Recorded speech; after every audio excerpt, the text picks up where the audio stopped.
The Idries Shah Foundation podcast. Practical psychology for today. Featuring the works of Idries Shah, narrated by David Ault. Welcome to the Idries Shah Foundation podcast. In this edition of the podcast, we will hear selections from The 100 Tales of Wisdom by Idries Shah. This audio is made available by the Idries Shah Foundation. Worldly loss. Also, it is narrated that one day a man came to Maulana and complained bitterly about his worldly losses and how poverty dogged his footsteps. Maulana counselled him to shun his company and added, "Do not come near us, and keep away from us and the people like us, so that worldly fortune might come near you," and recited, "Come and be like me, O thou noble one, and seek neither the heights nor the depths of perishable things. For if the devil's texture were made in that way, then he would have been bedecked with a kingly crown and draped in the sage's garb." It is likewise narrated that once the Prophet Muhammad said to one of those who were present, "Wear iron gloves and welcome adversities and be prepared to undergo hardships, because the frown of worldly fortune is as a gift to those who love their Lord." Maulana related that once a mystic asked a wealthy man which did he love more, sin or money. The man replied that he loved money more. The mystic said, "You do not tell the truth, for you will leave your riches behind and will take your deeds with you." "Do something," continued the mystic, "that you take that which you love most, money, with you, that is, by spending in good causes and in charity, and so that you might send your riches to God before your arrival before God. For it is in the Quran, 'And whatever of good you send on beforehand for yourselves, you will find it with God. That is the best and greatest reward.'" The place of honor. It is further narrated that one day many close friends and men of piety and learning were invited by the saintly Mu'inuddin to his residence, and had already sat themselves at the places of honor as befitted their status in learning. But the High Governor wished that Maulana should also grace the occasion. Mujaddin, the son-in-law of the governor, was sent to fetch Maulana. Meantime, among the gathering of distinction appeared a sense of embarrassment about where the Maulana would sit, since every seat of honor was taken. Everyone, content with his own sense of dignity, resolved that when Maulana arrived, he would just sit in whatever place was available. None of them was going to offer his seat of honor, all being important persons themselves.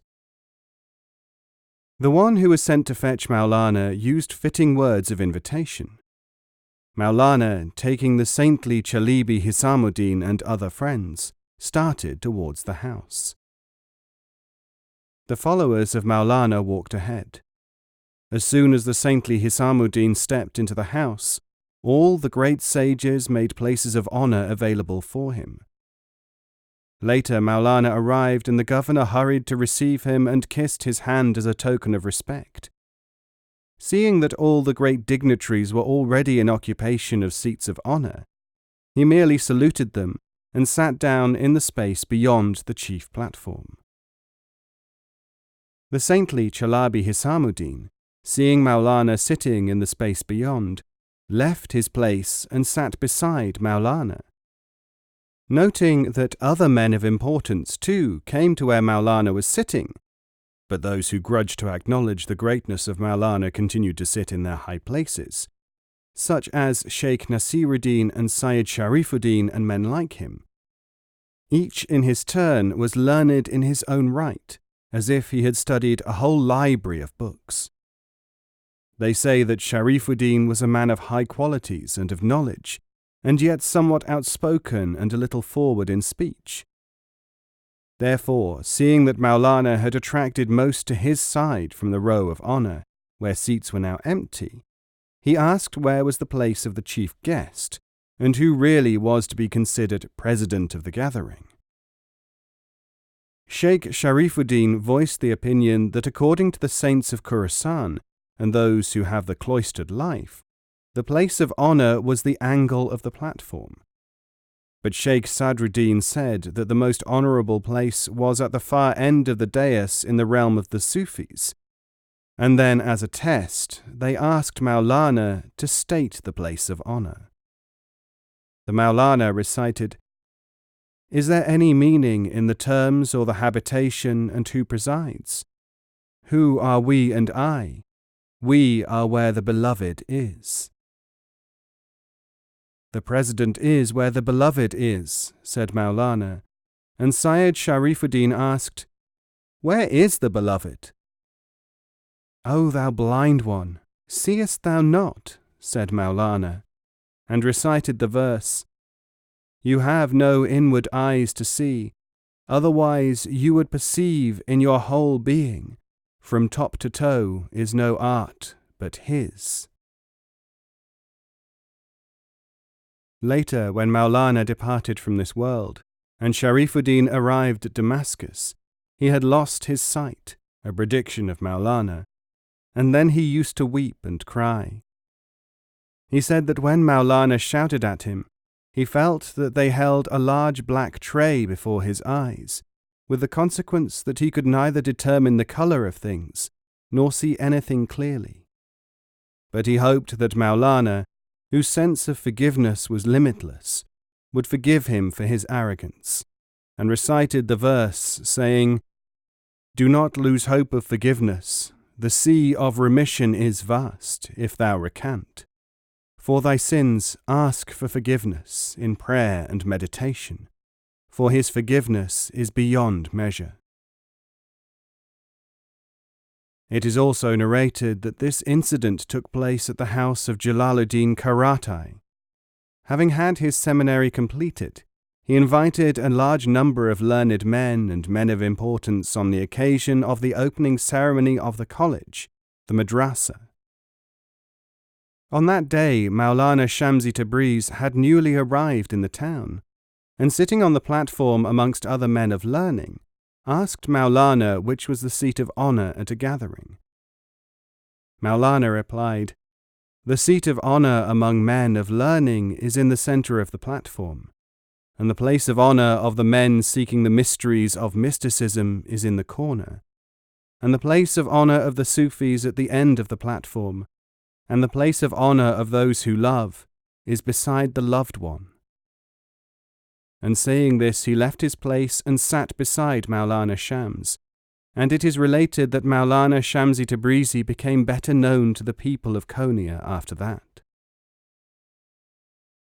It is narrated, too, that once the governor Moinuddin had invited people to a mystical musical gathering in honour of Maulana.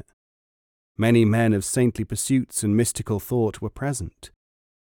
The atmosphere rose to great heights until midnight, with the consequence that all the food became cold and uneatable. The servant of the host whispered this in the ear of his master, who sought an opportunity to mention the fact to Maulana in a suitable manner. Maulana sensed the meaning, and observed, "How can a man standing beside a watermill stop the motion of the mill, when waters pour down with force uncontrollable?" The host wept in emotion on hearing this allegory. The food was distributed to the poor, and fresh food was prepared. Miracle of the Medicaments. It is also narrated that once the greatest of all contemporary physicians of Roum prepared medicine and pills to cure 70 persons that might be bitten by snakes. This was done in accordance with the commands of the then king, who likewise ordered that 70 cups of purgative drugs should also be got ready for eventualities. It so happened, however, that when these drugs were ready and prepared, Maulana visited the physician's residence. As was customary, Maulana was received with due honor by the noted physician, Akmaluddin by name. Maulana, noticing the 70-odd cups of medicine, drank one cup after another, and after each drastic draught, he, Maulana, thanked God for the excellence of the taste thereof. The medical man was so stunned that he could hardly speak, nor dared he inform Maulana about the energetic effect of that medicine upon a normal person. Having gulped down these potent drugs, Maulana walked away unconcernedly to his seminary, and the disciples were informed by the doctor about it. They, like him, were very anxious as to the result of the medicine upon the health of their master, a master who, in the nature of things, had to be very careful of his well-being, for he had undergone severe physical strain during his long life of prayer and exercises, and might not be able to stand up to a single dose. The physician could not rest contented. In great anxiety of mind, he betook himself to the place where Maulana lived. He found Maulana sitting in the archway, immersed in a book of inner philosophy, and serenely reading the text. After dutiful salutations, the physician delicately inquired how Maulana felt. He was told that Maulana was as cool and happy as if he were beside cooling rivers. The physician delicately suggested that it might be wise to desist from drinking cool water, whereupon Maulana ordered iced water to be brought. He put some ice in it further to chill it, and started sucking little bits of ice, and he drank that water to the full. Then he went to the bath, after which he commanded that mystical music should be played, and continued to listen to the chanting for 3 days without interruption. The physician clamoured that such a manifestation of disregard for medical potency was beyond all human experience, and this could only be done by saints. Thereupon he, with all his sons and family and those related to him, became disciples of Maulana, and he related the experience to his fellow physicians. The verse has it, "If he drinks poison, it becomes inert for him. But if the unripe seeker drinks it, he might, due to the venom, become as blue mice." It is this that made no effect upon the great first caliph, Abu Bakr, for to him poison worked as sugar. The allusion to the incident when the first caliph Abu Bakr, accompanying the Prophet Muhammad on his flight from Mecca to Medina, was hiding from their enemies in a cave, and a snake projected its head from a hole in the cave. And Abu Bakr put his big toe on the hole, and the snake struck, but the poison did not do him any harm. Miracle of the Blood. Likewise, it is narrated that during that time a great intellectual controversy arose amongst the physicians, whether man was linked by virtue of the blood in his veins or through the mercy of God alone. The doctors of medicine naturally held the opinion that as blood was the life sap of a human body, if it was drained out, life would terminate. The thinkers of the esoteric type held a different view. They posed the question to Maulana. He said that in medicine, quite naturally, the existence of blood in the human body is essential. But in our way of thinking, man's existence is bound up with the will of God, and none can or should gainsay that. So saying, he called for a man to bloodlet him. He had himself bled to the extent that normal men would have expired, and so much blood was removed that the body showed a yellowish colour, being practically drained of all blood. He drew this to the attention of the physicians, and asked whether they did not believe that man lives through the mercy of God, and not by blood alone. They all bowed their heads in agreement and became his disciples. Then he went to his bath, and was thereafter joined in the chanting and singing of mystical verses, as if nothing unusual had occurred. Why sages speak of saints. It is also narrated that once Maulana Shamsuddin Multi visited the residence of Maulana and found him sitting alone. The master asked him to come and sit closer to him. Thereupon Multi sat closer. But Maulana asked him closer still, and yet closer, until Multi's knees touched those of the Maulana.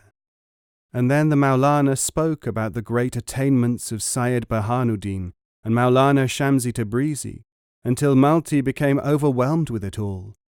Thereupon Maulana, by way of explanation, said, "You so feel, because where anyone talks about the sublimity of pious people, there the benignity of God falls like a gracious rain and refreshes the mind." It is also narrated that whenever Maulana used to go to the bath, and his wife had given the disciples a silk mat, so that after a hot bath he might not get a chill. One day, when they were unfolding the silken quilt for the purpose, Maulana, seeing all this and noting the reason of it, at once shed the garments which were protecting him from the cold weather, and stepped out into the severe cold of the yard outside. The disciples saw that instead of wrapping himself up with warm clothing, he was standing on the snow-covered yard. He had placed a large piece of ice upon his head. By way of explanation, he said to his disciples, "O my friends, do not let my material self be pampered. I am not from the clan of the pharaohs, but of the tribe of that king who was the king of the great dervishes." Saying that, he put on his hat and walked away. The unruly self. Likewise, it is narrated that Hadrad Sultan Walad, the son of Maulana, said that when Maulana was as young as the age of 5 years, his desires and cravings had already died out. "My father attained his majority, and then his years reached middle age. He was constantly subjecting himself to the rigors of prayer.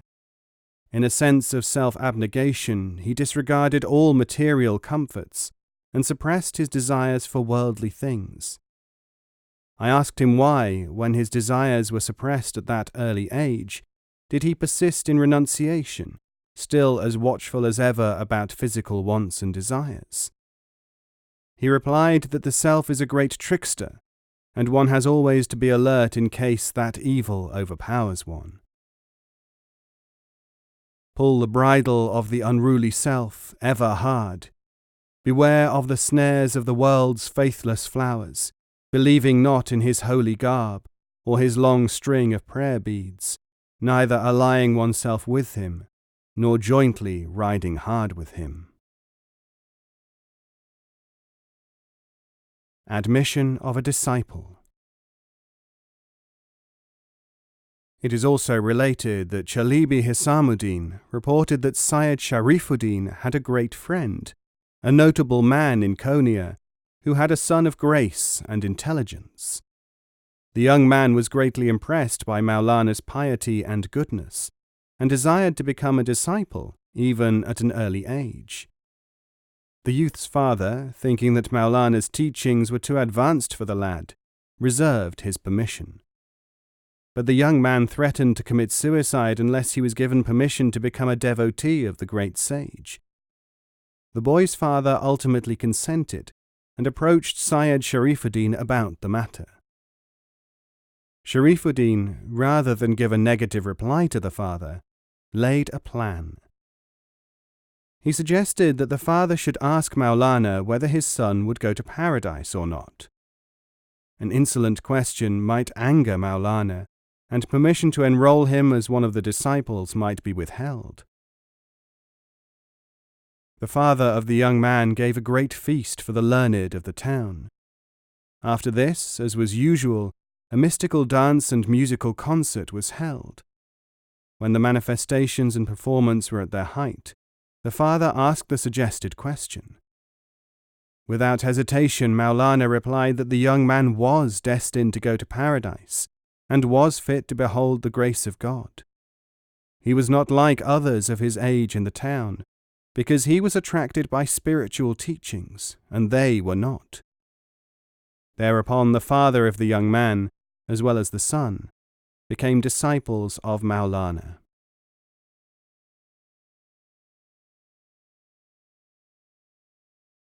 Poor quality of disciples.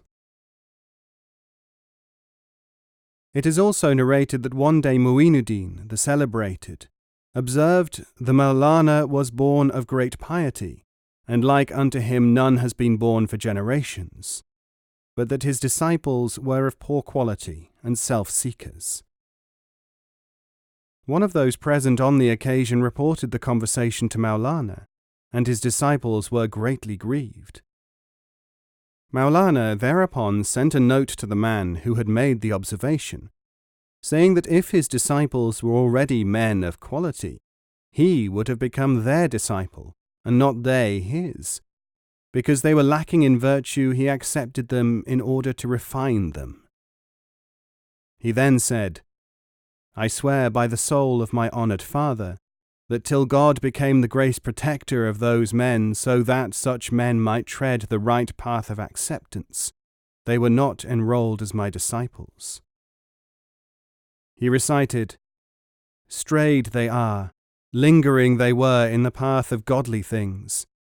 To their rescue we have come, to the aid of such we have to strive." When Mu'inuddin received the letter of Maulana, he was so moved by the argument that he immediately became his follower and served him faithfully ever after.